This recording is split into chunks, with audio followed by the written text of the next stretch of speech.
puede ser que en esta situación de emergencia que se vive en todo el mundo, en Estados Unidos los ciudadanos compren más armas, en Holanda compren más droga y en el resto del mundo compren más papel higiénico? El miedo se apoderó del mundo. Esta situación trae beneficios que nos ayudan a sobrevivir y también una serie de perjuicios a corto y largo plazo que tienen que ver con esos momentos en que el miedo bloquea nuestra parte racional. No voy a abundar en este video en la profilaxis, en la necesidad de lavarse las manos, porque más o menos ya todo el mundo sabe esto. La idea es hablar de los miedos un poco a partir de esta situación que estamos viviendo, pero también mucho más allá de ella. La idea de este video es hablar del miedo a nivel cerebral y filosófico y saber qué cosas podemos hacer cuando nos perjudica. La filosofía enseña a evaluar racionalmente los riesgos, a saber cuándo hay distorsiones que nos llevan a temer cosas equivocadas y cuándo no tememos y deberíamos sentir miedo.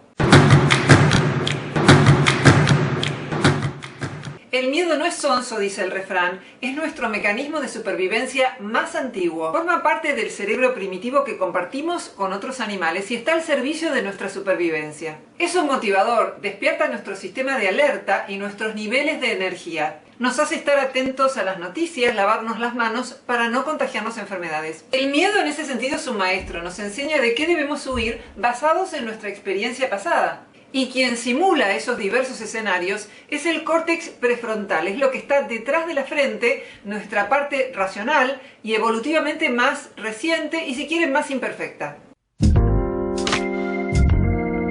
¿Cuáles son las fuerzas que influyen en nuestras intuiciones sobre el riesgo? Una es lo que nuestra historia ancestral nos preparó para temer: serpientes, arañas, lagartijas, aun cuando muy reducida cantidad de personas muera por picadura de serpientes en algún país. Creo que en Estados Unidos murieron 12 personas en un año por picaduras de serpientes. Sin embargo, les tenemos mucho miedo. Tememos mucho más a las cosas que no podemos controlar. Es una de las razones por las cuales muchos temen más al avión que al auto, o por la que muchos temen más a los conservantes de la comida antes que al deporte del esquí. El temor que vivimos en marzo del 2020 en parte tiene que ver con que sentimos de manera bastante lógica que no podemos controlar esta enfermedad tanto como podemos controlar otras que por ahí matan más, pero de las cuales se tiene más información. Tememos algunas cosas en forma automática, por ejemplo si hay una explosión. Si vemos que un auto se nos abalanza, ponerse a reflexionar, ¿es esto peligroso o no? Nos llevaría la vida puesta. De modo que en este sentido, el miedo es una estrategia biológicamente adaptativa para que podamos sobrevivir y es automático. Pero la mayor parte de las cosas que tememos no son de ese tipo, sino que están mediadas por nuestras ideas. Y ahí es donde vienen las distorsiones, porque podemos contarnos la historia de una manera o de otra. Como dice Ambrose Bierce, cobarde es aquel que en una situación de peligro piensa con las piernas. El miedo es como un cuento generado por nuestra imaginación. Somos los guionistas, somos los protagonistas y nos preguntamos, ¿y ahora qué va a pasar? Podemos elegir la historia más fácil de imaginar, la más vívida o la más horrible. Pensemos cómo pudo haber surgido esto. En tiempos ancestrales, cuando se escuchaba un ruido, ¿quién tenía más posibilidades de sobrevivir? ¿El que decía, no, deja, ese no debe ser un león? ¿O el que decía, huyamos por las dudas? De modo que hay una suerte de estrategia biológicamente adaptativa por la cual los llamados falsos positivos suelen tener algún sentido, y es que nos permiten ahorrarnos algunos peligros, que nos permiten tener una alarma de más para preservar la vida. Hemos sobrevivido porque somos descendientes de esas personas que ante una situación de peligro veían un falso positivo, es decir, creían que venía el león, pero no venía. Sin embargo, esto también puede traer una serie de problemas y vamos a ver cuáles son. No siempre somos buenos para evaluar en situaciones de incertidumbre y entonces podemos sobreestimar los riesgos o subestimarlos. Además, no estamos habituados a vivir situaciones en las que las probabilidades cambian muy rápidamente. Por ejemplo, una de las características de la memoria es que solemos temer lo más inmediato. Los adolescentes no temen mucho las consecuencias del cigarrillo porque piensan que van a ocurrir dentro de muchísimos años. Tememos lo que está mucho más a mano en nuestra memoria. El año que fue el ataque a las Torres Gemelas hubo muchos más accidentes de tránsito. ¿Por qué? Porque las personas temían tomar un avión cuando es mucho más frecuente tener accidentes viajando en auto. Por otra parte, también recordamos mucho más los episodios que generaron emociones fuertes, como es el caso del ejemplo que acabo de dar. Sin buena información, es mucho más probable que nuestros cerebros produzcan la emoción del pavor, que es mucho más intensa, mucho más acotada en el tiempo y también contagiosa. Si hay algo contagioso, eso es el miedo. Por ejemplo, la persona que no tiene 38 grados de fiebre, que no reúne las características como para ser examinada, va a un hospital y allí se contagia la enfermedad que no tenía y que creía tener. Wall Street es un buen ejemplo de cómo las emociones se pueden contagiar. Entonces el mercado se dispara y el mercado se desploma en cuestión de pocas horas. Tienen incluso un índice que llaman VIX, B corta IX, que es un índice del miedo. Algunos dicen que el índice del VIX en Wall Street fue más alto esta semana, marzo del 2020, que en el 2008. El miedo también es contagioso. Se ve que algunas personas salen a comprar papel higiénico y entonces otras se contagian y salen también a comprar papel higiénico. Tememos fundamentalmente lo que no entendemos, de modo que obtener información, buena información, es una forma de aplacar el miedo. ¿Pero qué es el miedo? Es una sensación de angustia por un peligro real o imaginario. En este sentido se parece a los celos, porque también pueden tener su origen en algo real o en algo imaginario. Y también tiene algo en común con la esperanza, porque refiere al futuro. El miedo consiste en esperar que pasen cosas, como en las películas de suspenso. Otro de los rasgos del miedo es que se activa frente a una situación desconocida. Por eso Lucrecio, el poeta y filósofo romano, decía que frente al miedo somos todos como niños. Esto se aplica también a la situación actual. No sabemos mucho sobre el tema, es una situación novedosa. El miedo puede generar situaciones contraproducentes, como que las personas van y compran todo el alcohol en gel, todo el jabón que hay, y después los demás se quedan sin ese producto, y esto perjudica a todos. El miedo también nos anima a creer en cosas que creímos en el pasado repetidamente. Por ejemplo, si creíamos en una práctica pseudocientífica y ahora aparece una situación nueva, se tiende a pensar que eso lo va a resolver. Entonces buscamos información que meramente valide lo que ya creíamos. Eso se llama sesgo confirmatorio. Si a eso le sumamos la propensión humana a echarle la culpa a los demás de todo lo que sucede, tenemos la discriminación que padecen los asiáticos en estos días.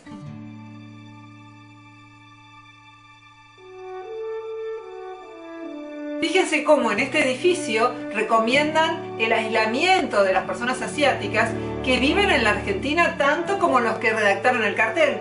Otra situación relacionada con el miedo tiene que ver con que cuando un peligro se vuelve muy familiar, ya no lo percibimos como tal. El ejemplo clásico es el del auto. Mueren en la Argentina 22 personas por accidentes de auto por día, pero como ya estamos habituados, no le tememos. ¿Por qué comprar tanta comida y tanto papel higiénico en esta situación? Para quienes pueden comprar tanta comida y tanto papel higiénico. Una respuesta muy evidente es para no morir de desnutrición y por las dudas. Pero para quienes investigan este tema hay otra posibilidad, y es que hacer estas cosas nos da una sensación de control en una situación que no podemos controlar en muchas de sus variables.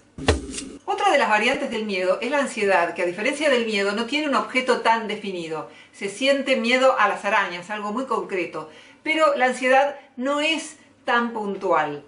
Y lo que ocurre con la ansiedad es que cuando un cuerpo está permanentemente ansioso, es más proclive a tener ciertas enfermedades como las cardiovasculares. ¿Por qué? Porque ancestralmente nuestro cuerpo está preparado para huir de un predador de vez en cuando, no todo el tiempo. Entonces, cuando vivimos en situaciones de permanente estrés y ansiedad, después el precio suele ser bastante caro. Aparentemente no hay una sola región del cerebro que regule el miedo. La amígdala es una, pero también la amígdala tiene que ver con otras emociones. Lo que da sí es una respuesta muy rápida. Con el miedo se libera adrenalina, que es una hormona que nos lleva a luchar o a huir, como de un oso, por ejemplo. La testosterona es una hormona que predispondría más para los riesgos, para no sentir miedo. Y esto puede ser bueno en algunas situaciones y no en otras. como los hombres suelen tener una carga superior en promedio de testosterona respecto a las mujeres y que predispone favorablemente al riesgo, y esto es muy bueno para una serie de situaciones, lo cual trae como resultado que haya más héroes varones que mujeres, y también puede traer inconvenientes, como cuando en medio de un huracán vemos a un surfista que está sobrevolando las olas, y eso es completamente temerario. ¿Cómo se enfrenta el miedo? Por un lado, cuando hay tiempo, buscando información de buena calidad para evaluar si es un peligro racional o no. Las personas no suelen ser muy buenas chequeando la calidad de la información en Internet. Por un lado, porque esto requiere tiempo, y por otro lado, porque hay algunas informaciones que nos caen bien porque encajan en determinado tipo de ideas que tenemos sobre el mundo, y también porque suelen sorprendernos las historias exóticas. Por ejemplo, en estos días circuló la noticia de que por falta de alimentación, unos elefantes habrían comido maíz en unos campos y se habrían emborrachado y se habrían quedado dormidos. En estos días las noticias sobre animales abundan en las redes sociales. Son historias felices pero falsas. Cisnes que habrían regresado a los canales venecianos desiertos, delfines, elefantes que por no ser alimentados se emborracharon con vino de maíz, se volvieron virales en Instagram, en TikTok y en Twitter, y se volvieron titulares en las noticias de los diarios. Si hay un lado positivo de la pandemia, decían, es que los animales se estaban recuperando, corriendo libres en un mundo sin humanos.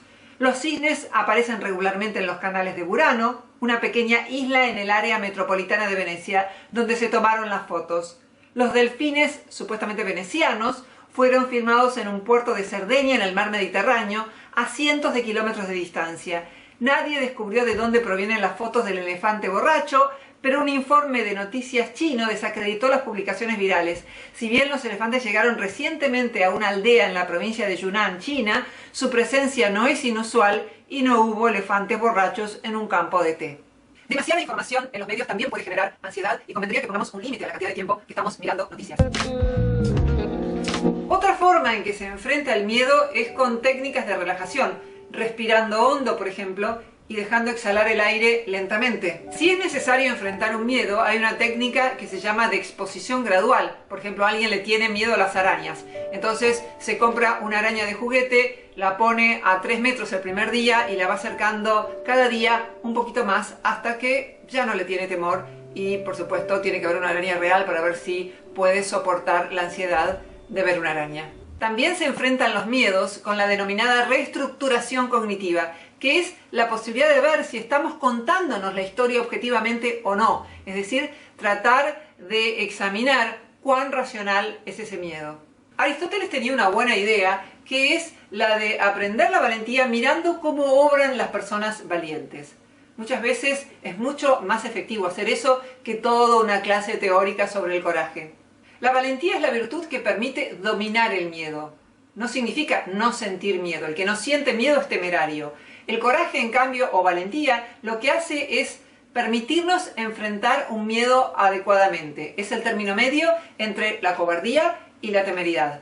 La valentía es la virtud universalmente más admirada, aunque la comparten tanto las personas de bien como los bribones. Implica escapar al mero juego de los instintos. Es una condición para toda virtud, porque toda virtud requiere como condición de posibilidad el coraje. Por ejemplo, si queremos ejercitar la templanza, que es la posibilidad de poner un límite a los placeres, allí donde nosotros mismos decidimos poner ese límite, por ejemplo, no comer de más, eso requiere coraje. Aplicar la templanza requiere de coraje. Es de alguna manera la fuerza que está detrás de todas las virtudes. Y la valentía o el coraje no tienen que ver solamente con el miedo, sino también con la adversidad. Por eso, cuando alguien está pasando por una situación difícil, se le dice fuerza. Somos criaturas vulnerables y nuestras vidas acontecen en un mar de riesgos. Pero a veces el miedo crea monstruos donde no hay nada. Por eso Cervantes decía: el miedo ve cosas bajo la tierra y muchas más en los cielos. Se temen 1000 muertes, pero solo se vive una. ¿Sufrimos más por los miedos reales o por los imaginarios? La vida a veces es más fácil que la imagen que nos hacemos de ella, dice el filósofo francés André Comte Sponville. La imaginación con frecuencia va mucho más lejos. También de situaciones de miedo y de incertidumbre surgen muchas cosas buenas. Por ejemplo, todas las instituciones, museos y editoriales que ahora ofrecen sus servicios gratis. Es un honor formar parte de una humanidad que pudo crear objetos culturales tan valiosos que puede en una situación de emergencia compartirlos en internet y que hace que nos sintamos mucho más cerca unos de otros.